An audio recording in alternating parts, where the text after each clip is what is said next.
it's a big ET Now exclusive. Mohit Malhotra joined Dabur as a management trainee, worked overseas with Dabur for 14 years and was recently promoted to becoming the business's India CEO. He chose ET Now for his first ever media interaction. In a freewheeling chat with my colleague Nayantara Rai, the new Dabur honcho talks about his strategy for success and on arch rival Patanjali showing signs of a slowdown for the first time in 5 years.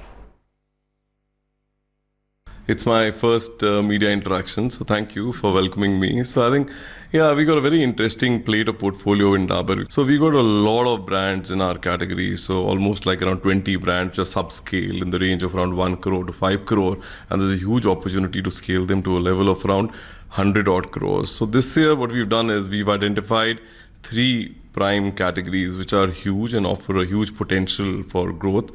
First one being a baby care category, which is growing at a very fast pace, and we got a brand called Lal Tel. Lal Tel at the moment is restricted to baby massage oil, but there's a lot of opportunity to extend this brand beyond just massage oil. That's one.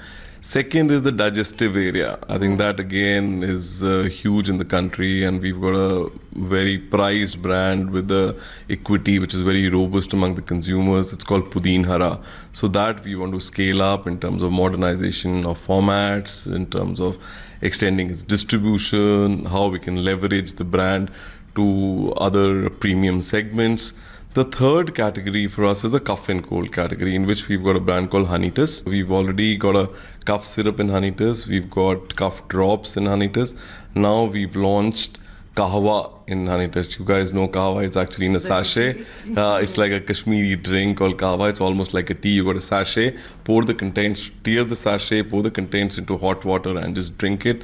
And you're up and running in this polluted metro environment, going out anywhere. So the other 3 brands that we want to scale up. And how much time have you given your team to achieve this target of triple figures, 100 crores? We're looking at a growth of around 15 to 25% in all these 3 brands. It'll take us 3 to 4 years to scale it up to around 100 crore level. Mohit, I believe that after taking over as CEO, you've also made it quite clear that while Dabur has a strong rural presence, that is also the way to go, and we're likely to see a big push in rural India. Is that correct, and how do you plan to go about doing this? See, Dabur's footprint and equity is more rural than urban, where a business contribution is coming more from urban than in rural. 45% of the business actually comes in from rural, and rural clips at the rate of 1 to 2% higher than the urban growth for us. So which is a very good sign. With government stimulus getting into rural in immediate next to 1 to 2 years, we see rural driving the business very well. Long term, we see urbanization driving growth in India. As far as rural is concerned, we've actually beefed up our infrastructure. Infrastructure in the sense reaching out to more number of villages, and we at the moment are present in 40,000 villages. We want to scale up 40,000 villages to 60,000 villages, and these 60,000 villages contribute to 50% of the FMCG businesses in the country.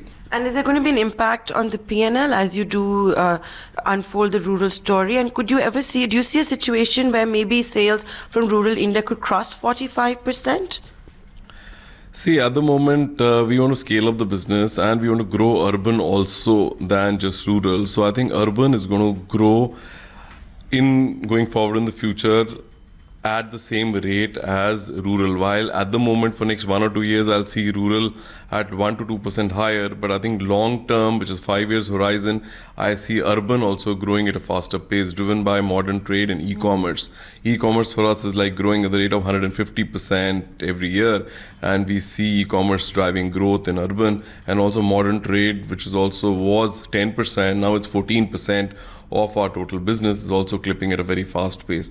That being said, rural is also going to be the focus given the equity of the company. So, but the bottom line impact of the rural infrastructure we've added is not so much, because we've increased the network. When I say network, we've appointed more distributors, and distributors get a return on investment against a margin, and margin is around 3 to 5% that we give them, and its turnover more than offsets for the margin that we give him. So it's not having too much of impact on the bottom line of the company. One of your biggest competitors, Patanjali, has shown a slowdown in 5 years. For the first time, its sales have come down, and that also by 10%. This is according to data that has been compiled. What does this mean for Dabur? Patanjali had managed to take away the pricing power from all you folks.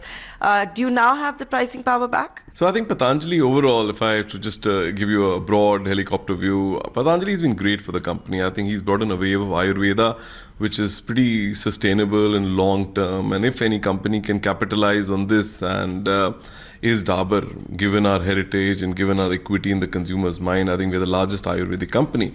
So yeah, there was initial impact of Patanjali, but we were not quite wavered with this kind of a threat. It had an impact on our pricing power, to your point.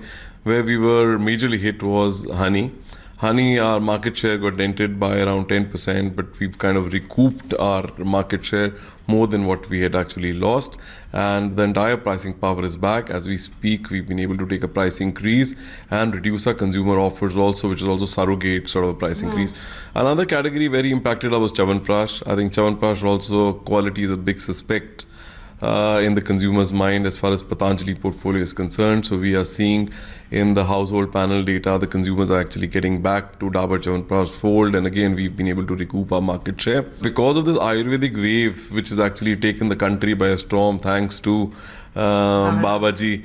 Yeah, I think we are very thankful to him, because all the natural segments, even in the HPC category, are clipping at a higher rate than the conventional segments. Whether you look at oral care also, where Colgate we see is launched some 2 to 3 variants in the natural segment. Natural segments are clipping at 35%, which is 2x of the conventional segments, and which is going to help Dabur, because Dabur is a natural player in Ayurveda, and for us, natural segment is the main segment. But since you brought up oral care, toothpaste must be an area of worry for you. Yeah. See, toothpaste, we've got a very healthy, robust brand franchise in Dabur Red Toothpaste, and Dabur Red Toothpaste is the only brand in the oral care category since Patanjali's advent, which has been clipping at the rate of 20% plus. That being said, all the players have gone into natural segment, and they have reduced the prices. They have reduced the prices. So Colgate has reduced the prices for whether it's Active Salt, or it's Ved Shakti, or it's Swarna Ved Shakti. So everybody is now operating at 10 rupee price point. We had a brand called Babool, which was a value for money segment in 10 rupee. So that value of 10 rupee has lost its sheen a little bit. So we are in the process of revamping entire Babool. That's where we are facing a little bit of pressure. Fourth quarter, current fiscal year should see some activity on Babool. Okay, that's a chat with Dabur management, and exclusive at that.